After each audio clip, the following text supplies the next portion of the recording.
வல்லவனாய் அவன் மாறுகிறான். கடைசியில் ஒரு காலகட்டம் வருகிறது, எகிப்து தேசத்தால் தன் புத்தியை காட்டி விடுகிறான். புற ஜாதியாகிய எகிப்து தேசத்து ஸ்திரீயை பார்த்து ஆபிரகாமுடைய வித்தாய் இருக்கிற இஸ்மேலுக்கு திருமணம் செய்து விடுகிறான்.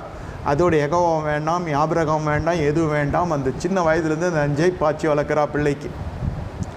இந்த பிள்ளை வனத்தில் இருக்கிறது, இந்த பிள்ளை வன வேட்டைக்கு போகிறது. நல்லா புரிந்து கொள்ளுங்க, ரெண்டும் ஒன்றோடு ஒன்று சந்திக்காமல் இருக்குமா?